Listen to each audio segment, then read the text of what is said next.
Hello and welcome to Snapshots Live, our webinar series at San Francisco Public Works. I'm Rachel Gordon. We're really happy to have you here today. Today's webinar is going to be about emergency storm response in San Francisco, and Public Works really is at the forefront. We're going to hear from 4 panelists who are going to talk to us about how they prepare for the storms, how they respond to the storms, and really what it means to take care of the city. You may have felt it a little bit last night with a lot of rain coming down. I was out and about today. There were some puddles and some leaves down. It wasn't the worst that we get, and we're going to see how we really can handle when the worst does come to San Francisco. This webinar is going to last about 45 minutes. You're going to have a chance for a Q&A at the end of this. Be sure to put your questions in the chat function, and we'll make sure we can get to them. Also, this session is going to be recorded, so please be aware of that.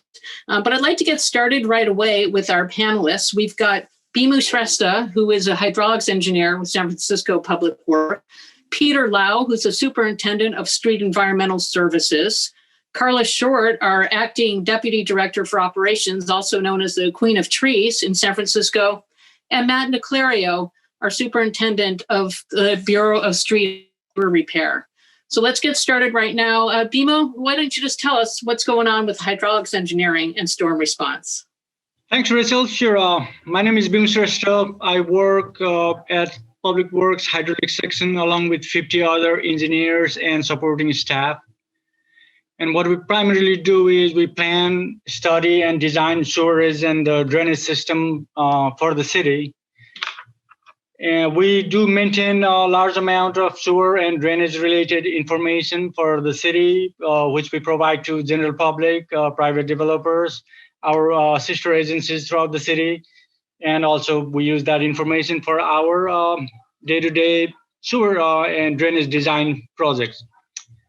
You might already know our city is served by 1,000 miles of combined sewer system. During winter rain, in addition to the sanitary flow, we get runoff from roofs, streets, gutters, parks. All of that water is collected in our sewer system and they're transported to the treatment plant. However, during heavy rain, low-lying areas along the historical creek, where the historical creeks were, those areas face the brunt of flooding once in a while. When the sewer system is overwhelmed. Now, because it's a combined sewer system and the way this drainage system is designed for the city, there are times when the streets themselves act as a major flood path, and that is by design. And by our careful design, we try to make sure that individual properties are not affected when Mother Nature pours a large amount of rain. As you can see in this map, which is product of our simulation of the hydrology in the city and the drainage system, some of the major historical creek areas, they pop up as major flood-prone areas. Those areas are very much well identified, and we are all aware of where those problem areas are. Now, storm is one of exciting day for us hydraulic engineers, because that is when Mother Nature tests the things that we have built, designed, or maintained. And if there is a major storm forecast in our national weather forecast or local weather forecast, what we do is we keep a good track on all the forecasts, and we visit all the flood-prone areas. Usually, we engineers gear up, put on their hard hat and all safety gears, and team up in 2 or 3 engineers. Then we head out in our trucks with whatever rakes and shovels we have. But our primary goal is to observe things. However, if we see any situation which is dangerous for public safety, then of course we make a call to 911 or any other relevant agencies, say Caltrans, so that we prevent any untoward incidents from happening. In that process, we also become kind of ambassadors for the city as well. It is a good presence, showing DPW's presence on the street when there is some problem. Oftentimes, you might meet some random homeowners running to you and say, hey, I got to get water is coming towards my house. What do I do? And we can at least guide them to, okay, call 311, or you can collect the sandbags from some other locations. Sometimes we even go out of our way to say, okay, just wait here.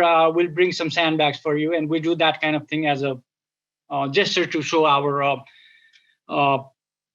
serving the public in a nice way. Most of the important thing what we do, again, is collecting information so that that information becomes a valuable future reference when we have any sewer projects or street improvement projects or sidewalk projects or even parks. The information we have collected becomes a very good collective knowledge base to act on it when the time comes. Also, because of all the concern for the climate change, hopefully with the information we gather, we are more prepared to adapt to future effects of the climate change. Some of the simple simplified lessons that we have learned from the past are wherever there is flooding, it is not necessarily so that the origin of the flood is right at that site. The flood problem might start somewhere up on the hill or somewhere even downstream. So that is a very good lesson from many of our observations, that we have to pay good attention to up the hill and down the hill as well. And over a period of time, whatever exceptions we make in our design, they adds up. And suddenly after many years, or even a decade or so later, those problems compound and cause unexpected damage to the private properties or individual properties, or even obstructing traffic, things like that. So knowing all this, only our collective care can keep the city safe and resilient to flooding down the road. Whatever we have been handed down by our predecessors, we have to keep it at least in the same condition or make it better. And I will share you some of the pictures of our observations just to illustrate the amount of conscious care we have to take in our work. Here are some of the typical problems. During heavy rain, manholes can surcharge with combined sewage and water can be on the street. If the sidewalks are not elevated properly, water can get into the sidewalks. Another common problem you can see on the bottom left slide is, because our drainage system is a combined sewer system, the rainwater during heavy rain can actually come out through our toilets, bathtubs, and sinks as well. That happens not that irregularly, that we see that a lot as well. So with this, and also houses that are developed without paying close attention to the flood levels might also take the brunt of flood water. So in that process, we try to make sure that we educate our fellow engineers as well as private developers enough that if we see any problem areas, we try to educate everybody that, okay, we got to pay extra attention to these areas. Another equally important thing we keep an eye is the tide levels. As you know, the climate change has caused the sea level to rise continuously. It has already risen by almost 8 inches in the last 100 years, and it might rise even more. And because our sewer system is a combined sewer system that is designed to overflow 5 to 10 times a year, because you cannot continuously treat the water in very continuous heavy rains. So water goes out through these outfalls, and the design of these outfalls to make sure that the outfalls are elevated in such a way that water can still go out when there is high tide in San Francisco Bay or Pacific Ocean, and that our low-lying areas are not just flooded because of the tides, is a very important balance we have to do on a very long-term planning for the city. So here are some two locations. One is the Isles Creek outfall, and another one is the Division Street outfall. So there are about 30 outfalls like this throughout the city that helps relieve the flood water without causing inland flooding. Here, if you were out there at this location on a sunny day, we would not even know that this area can be prone to flooding. So this is, I think it's Cayuga Avenue somewhere down by Lyle. So in last, let's say, 10 years, we have had 3 major flooding incidents here. This is 2004 flooding. It's one of the most dramatic flooding we have had. And this, we have to pay much more attention when there is any changes that is being made in this neighborhood. For example, think about it, that very house in front you are seeing. If that house were being rebuilt today, what would we do? What kind of responsibilities do we as engineers from the city have to protect that house from not taking the brunt of this flooding? So all those things plays in back of our mind whenever we review any private developments or even city projects as well. This is another classic flooding we saw. This was 2012 in Wawona and 15th Avenue. As you can see, the car is almost half submerged. It happened in the middle of the night, and lots of houses were flooded. And this didn't even happen because of the rain. This happened because of the water main break. So even though I might be paying very close attention to the rainwater, now think of it that even having water main break can suddenly change a perfectly nice place into a major flood disaster. So as engineers, it's always good to learn from the past disasters and learn from past mistakes and improve things. And that is the goal we try to have in our day-to-day stormwatch process. I'll hand over to Peter now. Hey guys, good afternoon. I'm Peter Lau, Superintendent for the Bureau of Street Environmental Services. The Bureau of Street Environmental Services, or SES for short, is responsible for cleaning the city's streets and public spaces using mechanical street sweepers and manual cleaning crews. Every year, our mechanical sweeper fleet removes about 25,000 tons of leaves and litter from the city's streets. Aside from the obvious benefit of having the streets looking nice, mechanical sweeping also helps prevent localized flooding by keeping the storm drains clear of any debris. A lot of the work that we do at SES is actually to maintain the city's storm drain system and be better prepared for storm events. In December of 2018, we started participating in the storm watch coordination calls that were held by the Public Utility Commission, or PUC. It gave departments an opportunity to share information on staffing resources and response priorities. It helps to leverage a citywide coordination and to improve and also ensure that participating groups are familiar with other groups' roles and functions. We also review any lessons learned or areas of improvement from prior storm responses. Ultimately, the goal is to have a stronger joint weather response. In the past, to prepare for storm events, our field staff worked off of historical data and knowledge that was passed down from veteran supervisors. There wasn't really anything that was documented. Last year, after some pretty damaging storm events, in an effort to be more prepared for future storms, we started working with the Bureau of Infrastructure Design and Construction's hydrology group to get a better sense of where the areas of concern are. Hydrology developed a Google map, as you can see on the screen, of priority catch basin raking locations. Also this year, during a recent storm watch coordination call, in the interest of sharing information, PUC's wastewater division provided us with their maps of historical flood-prone areas, similar to what BMU had presented earlier. We've since added all this information to our staff's zone books, and before any predicted storm event, we'll review the locations with our operations supervisors to make sure that any of the known problem areas are not only clean and clear before the storm hits, but also monitored during storm events to prevent any sort of localized flooding. SES is a 24/7 operation. Our radio room is staffed with dispatchers to receive, triage, and send out service requests to our guys out in the field. On average, we receive about 20,000 calls a month. There's a slight increase during storm events, mainly depending on the severity of the rain and the wind. Because we're always having staff out in the field, we're typically the first responders to calls for public safety concerns in the right-of-way, like downed trees, damaged trees, potholes, sinkholes, or any sort of flooding issues.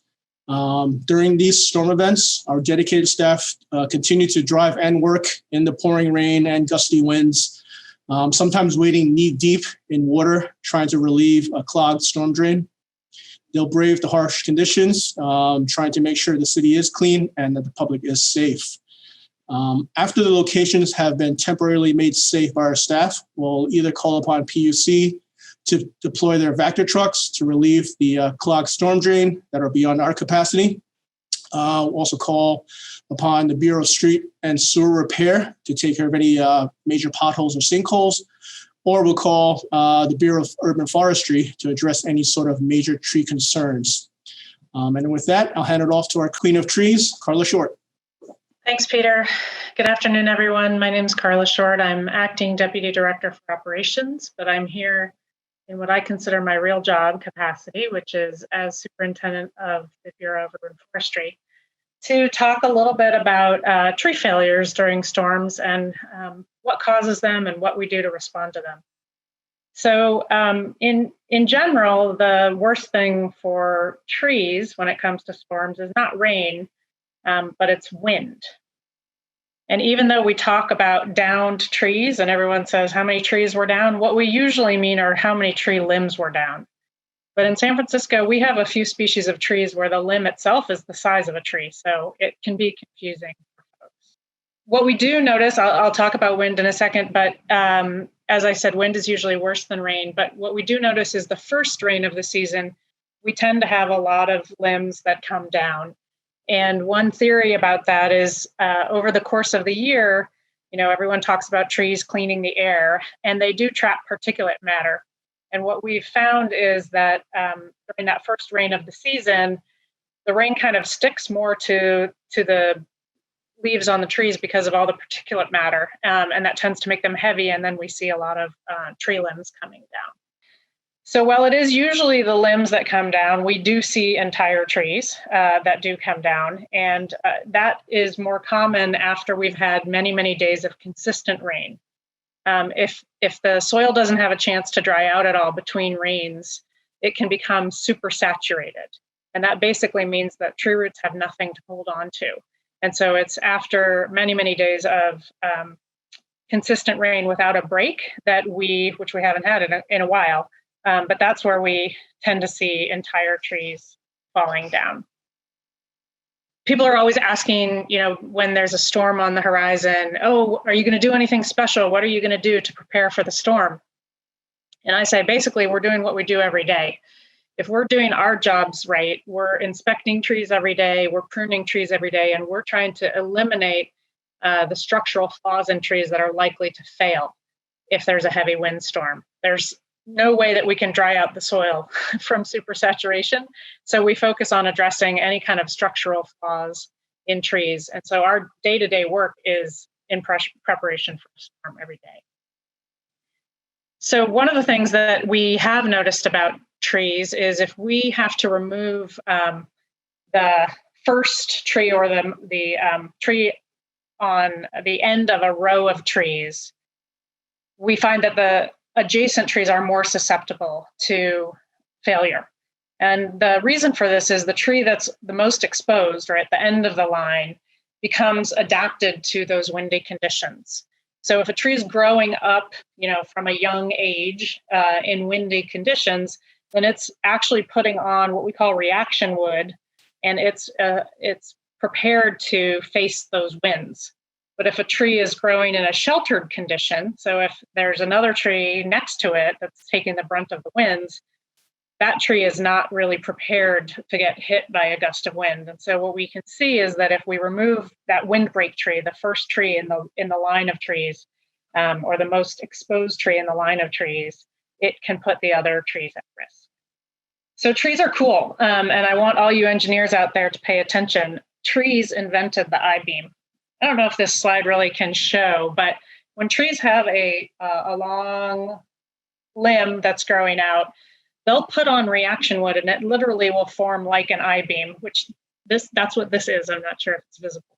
But basically, trees react in the same way. So it'll add wood on the top and the bottom of that branch to make that branch able to be growing out longer.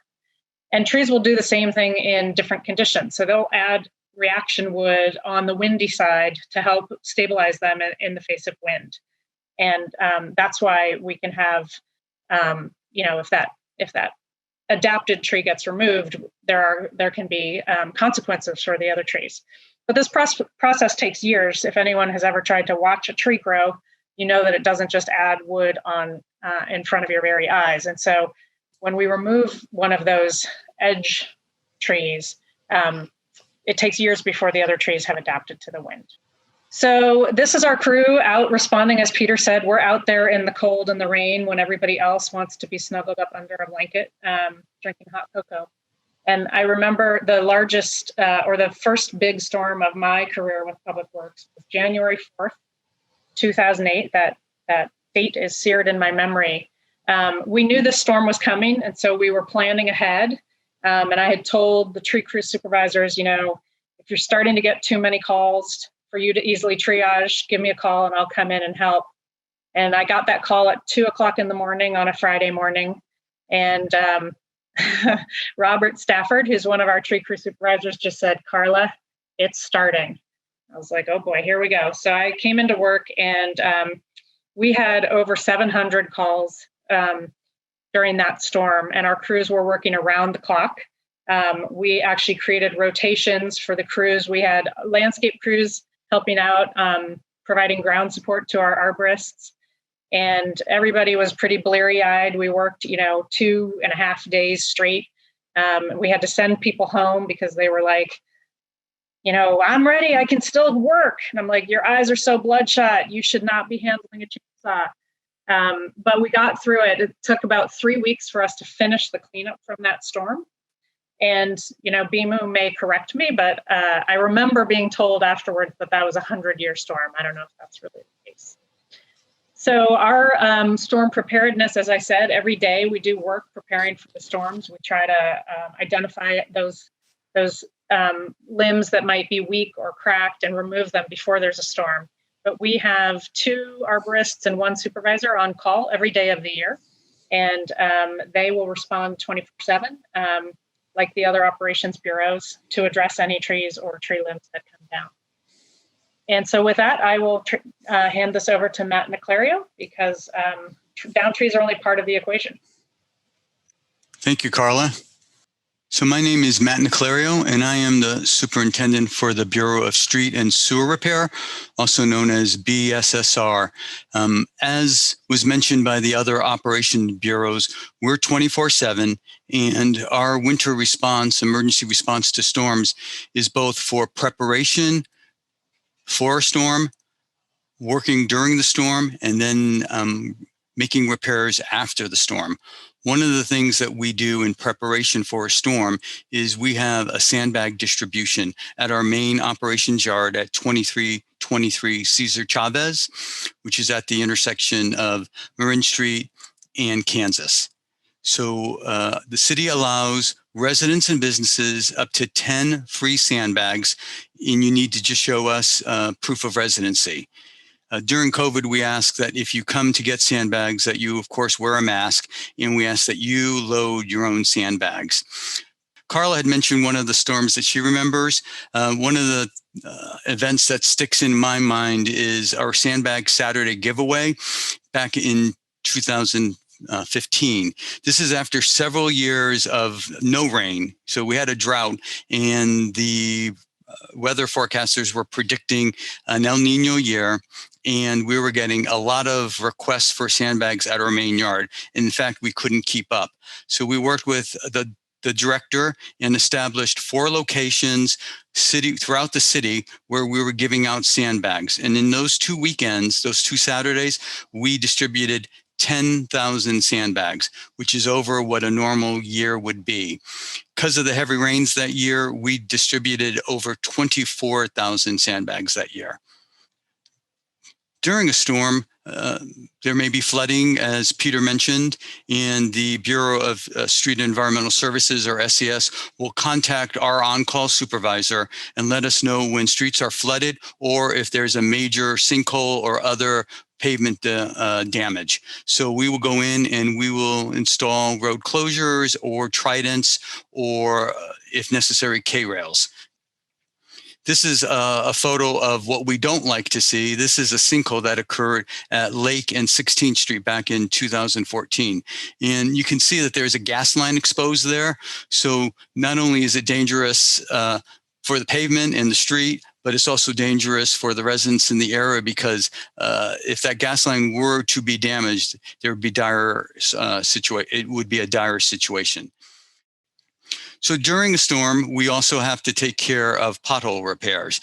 Typically, what we like to do with potholes is use hot mix asphalt, but during the rainy season, the asphalt plants are not working, so we use a cold patch. And we've been experimenting with different types of cold patches and have successfully found a product that's called Easy Street, so Easy Street. And the nice thing about this is it can be applied in a puddle. So if there is water in the pothole, we'll remove as much as we can, but we can't get all the water from that pothole. This Easy Street can be easily applied and adhere to the areas of the pothole and stays for several months. And then we can go back and refill with hot mix asphalt when the plants are open and it's available. You may be wondering, well, how does a pothole actually occur, Matt? Well, that's a good question. Let me tell you. So when we build our streets, we build it thinking of it being a flexible pavement, and it's going to need to continue to take axle loads from different vehicles, different types of vehicles, whether it be cars or buses or heavy trucks. So over time, though, the pavement ages and cracks develop. Initially, they're small cracks, but when it rains, water gets into those small cracks and there's still vehicles going over it. And that pumping of the water with the tires makes the cracks larger. And eventually the water gets underneath the pavement and starts to deteriorate the subbase. Once the subbase deteriorates, as vehicles go over that, the pavement starts to collapse and you have a pothole. We try to avoid that. One of the proactive things we do at SSR is we have an active crack sealing program that's done in the spring and in the fall. And we literally are filling cracks with an emulsion, asphalt emulsion, to prevent water from getting into those cracks. What I'm trying to show in this slide is just how our work increases with rain. So the blue graph, the blue is showing the amount of precipitation we received. And the chart is from January of 2015 to November of 2020. The pink is showing how our service orders increase with rain. So a service order can be anywhere from 4 potholes to, on average, we fill 4 to 5 potholes per service order. The interesting thing here is not only are potholes requests increasing and our workload increasing, but there's a slight delay in after a rain event when potholes are created and we have service orders to work on. And again, that's because of this pumping that I was talking about, getting in under the pavement and then eventually collapsing and creating a pothole. What I was trying to show here is that the amount of pothole repair that we do is not linear. So if there's a 1-inch increase in runoff or rainfall in a season, it's not a 1-to-1, but it's actually much greater. And this is meant to show that the workload increases exponentially. In fact, typically in a dry month, we would probably repair about 350 potholes. And during some of our worst storm months, we've actually repaired 18,000 potholes. And that's a statistic just from February of last year. Carla also mentioned that in the winter, we have rain, of course, but there's also wind. And that's something we in SSR also need to keep in mind, because with the wind, there's an impact to the creation of sand dunes, and then that sand spills over into the Great Highway. This is a photo of us clearing the Great Highway after a large wind event during the winter. We have to close the Great Highway, and then vehicles have to divert to other residential streets. As a measure for prevention, every year we have an annual sand clearing project. This is some photos that I'll be showing you of the before and after effects of that annual project. So this is a photo of a sand dune just north of Noriega Street. You can see over the year, because of wind, how large that sand dune gets. On the left, we're showing the work during the actual project, the piece of equipment that's being used. We actually have to close one of the lanes so equipment can get in and out. And they are now starting to groom and reshape the dune. The photo on the right is showing that as we're reshaping it, one of our requirements from the permit that we have says that we need to avoid any of the vegetation. So you can see as this piece of equipment is reshaping the dune, we are actually avoiding the vegetation. And then this is what we actually do each year. We're building a bench. Depending on funding, it's 20 to 30 feet wide. And then we will slope back the sand dune on a 1 to 2 slope. But again, next year, the sand dune will encroach again into the roadway. That's Mother Nature for you. So basically, that's briefly what SSR does. But we also would like you to help us. If you have flooding in your neighborhood, you can help us prevent flooding in your neighborhood. We ask that you don't sweep or blow leaves or place yard trimmings into the street or into the gutter. What we would prefer you do is that you deposit those in your compost bin. And if you could help us sweep up the gutter and put any leaves that accumulate in the gutter into your compost bin, we would appreciate that. Of course, we ask that you don't litter, and with that and with your cooperation, we can ensure that leaves don't get into the catch basin, because leaves in the street will eventually be pushed with the runoff towards the catch basin, cause the catch basin to clog, and then we have Peter's crew trying to release the clog. And sometimes, as Peter mentioned, they're knee deep into water.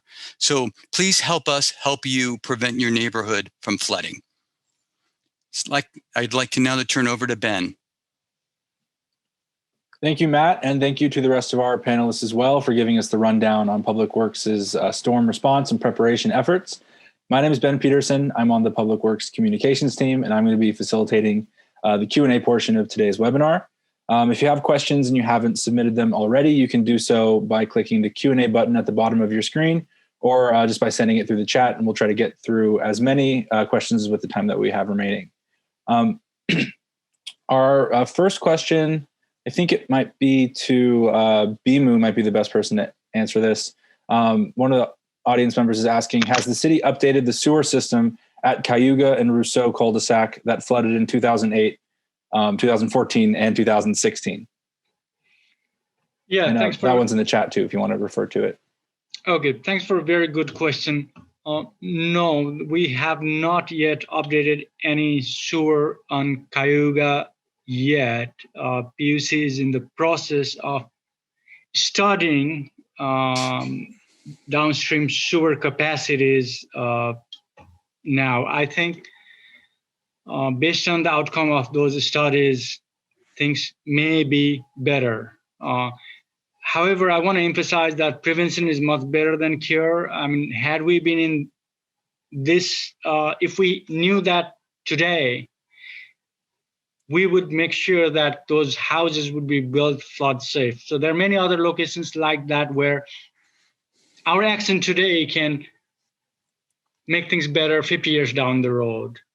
So yeah, short answer, no major improvement has been done on Cayuga system yet. Thank you, Bimu. Yeah, it seems like there's a lot of different elements that go into that, especially with an area with so many houses and so much pavement as well. Our next question is from Wallace Lee. He asks, besides the sewers, how can the other public surface infrastructure support flood issues? So how can other public infrastructure other than sewers help mitigate flooding?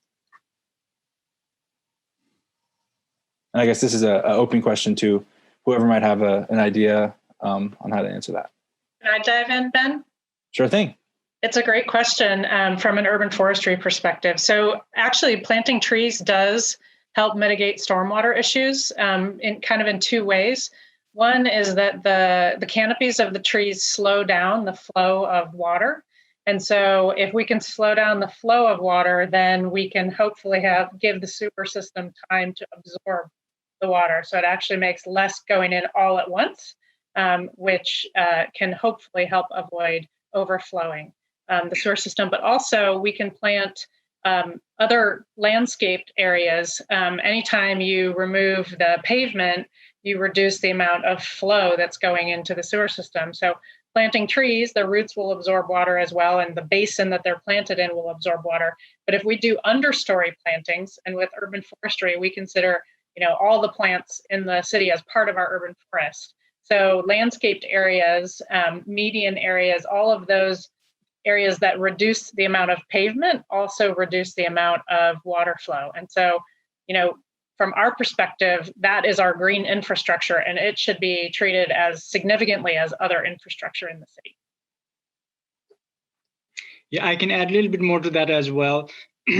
Like I mentioned in my earlier slides, that the streets drainage system are integral part of our urban flood prevention fabric. So whenever there are new developments being done, we should try not to obstruct the natural flood path of the terrain, and also retaining the capacities, flood conveyance capacities of the streets, channels, gutters, catch basins. Those are important as well. And oftentimes we see when there is a large development that is being done, when there is slight improvement that can be done to prevent flooding, it becomes a significant cost for private developers to digest. However, collectively, when as city agencies, we emphasize those kind of problems, they are willing to, once we explain it clearly, we can influence that design as well. And we have done that in many cases. There are many buildings and sidewalks in the street in the last 20 years that our active participation or involvement and providing a concrete evidence that, look, this is a problematic area. We are just trying to make sure you are safe. Not just we're adding unnecessarily cost to your project, but you are helping yourself, has worked out pretty good. So our collective effort is important in my short answer. Great. Thank you both. Our next question, I believe, would be best answered by Matt. And one of the attendees is asking, how do we care for our sandbags that we receive from Public Works, and do they expire at any point? That is a great question. So it depends on the type of flooding that's in your neighborhood. So sandbags can be reused if they're not contaminated. So if you have a sandbag and it's just regular runoff that has saturated the sandbags, dry them out, and you can continue to reuse them until the burlap starts to wear off. And if it's leaking sand, you do need to dispose of it. You cannot dispose of it as garbage or solid waste. And here in the city, we ask that you bring it to Recology. Recology has a site isolated off of their yard where sand can be brought. However, if, as Bimu mentioned, here in San Francisco, we have a combined sanitary and storm drain system. So you will actually, in some areas, have flooding that has contaminants of sewage or other contaminants. In that case, if your sandbags have that type of contamination, you do not want to be bringing them to Recology. It's a contaminated bag, considered hazardous waste. We ask that you handle it very carefully with gloves and dispose of it as if you would hazardous waste. Thank you, Matt. It seems like there are definitely a lot of things to keep in mind when you take home some sandbags, especially with the combined sewer system that we have. Our next question is from Denny, and he asks, does the city ever receive claims from property owners that might blame the city for roadway flooding due to deferred maintenance or design projects, especially if the overflow damages their property? And I guess this one could be for any of the panelists. Basically, yeah, does the city ever receive any claims about deferred maintenance due to roadway flooding? Yeah, I can try to answer that question. Yes. If there is any damage that occurs in private businesses or properties, yes, citizens have every a right to come to the city and ask for either compensation or claim damages. Sometimes those damages claims turn into legal actions as well. So yes, anything any damages that occur due to any flooding does come to the city one way or the other. And I would just add that it's the Public Utilities Commission that's responsible for the operation and maintenance of the storm and sanitary system. So I do agree with BMU that we would be liable. And I do have information that PUC has had in the past had to settle claims for property damage at some of the ongoing flooding locations that BMU mentioned. All right, thank you. Looks like we have time for probably about one or two more questions. The next one we have is actually also for Matt. How long does it typically take to reshape and move that sand dune along the Great Highway at Noriega? Is that like a couple-day project, a week long, couple of weeks? So the projects typically have lasted a week. We do more than just the Noriega sand dune. We typically reshape 3 sand dunes, and we're also clearing sand away from the promenade and that seawall. So that work takes approximately 5 to 7 days. Okay. It's been pretty consistent in the 6 years that I've been here. It's a pretty quick job, but a lot of work. And okay, the next question, I guess, could go for everyone because it kind of applies to all different aspects of storm response. Given the COVID-19 pandemic, has that brought forth any additional challenges in responding to heavy rain events? I guess we haven't really received much heavy rain yet, but can you foresee that posing extra problems or anything like that? I can start with that one. One of the results of the pandemic and the stay-at-home orders is that we're seeing a lot of residents not moving their vehicles during the scheduled street sweeping days, which does prevent our sweepers from doing a clean job. And it does lead to accumulated debris, which during a storm event can lead to a clogged catch basin and result in some sort of flooding. Also, we're noticing a lot of PPE like gloves and face masks kind of just getting littered all over the streets and sidewalks. So we do ask everyone to properly dispose of those items. Thank you, Peter. Anybody else have anything to add? Well, the other thing I would mention is that because of social distancing, our crews are primarily driving individually to a job site. So there's lots of vehicles at a job site that typically wouldn't be there. So we have crew cabs where we could fit 4 of our staff, but we're being advised to have them drive separately. So we are having difficulty sometimes finding an area where we can park, and certainly during a storm, that's going to be further complicated. Makes sense. It seems like, as with everything else, COVID is kind of throwing a wrench in everybody's plans. Thank you all very much for answering all these questions and for presenting. That wraps up our time for question and answer. I'm going to throw it back to Rachel Gordon. I'm storm prepared. So this has been a really interesting segment, I think. We do get a lot of public inquiries about storms when they happen from the media as well. One thing, as Matt mentioned, what we can do if you do expect rain coming, please sweep up your leaves and dispose of them in your green bins. That will be really helpful for everyone. Call 311, of course, if you see a tree that's down or a hanging limb, so we can get out to that. But I'd really like to thank our panelists, BMU, Peter, Matt, and Carla, for letting us know what Public Works is doing. Also, if you're watching this and you have some ideas that you'd like to see another webinar on, just let us know. We are going to take a 1-month break, and we'll be back in February with Snapshots Live. So come back and join us. We have more than 80 people tune in today, and this will also be posted on our website, so you can check it out a little bit later. But thanks again for joining us at Snapshots Live. We'll see you again soon.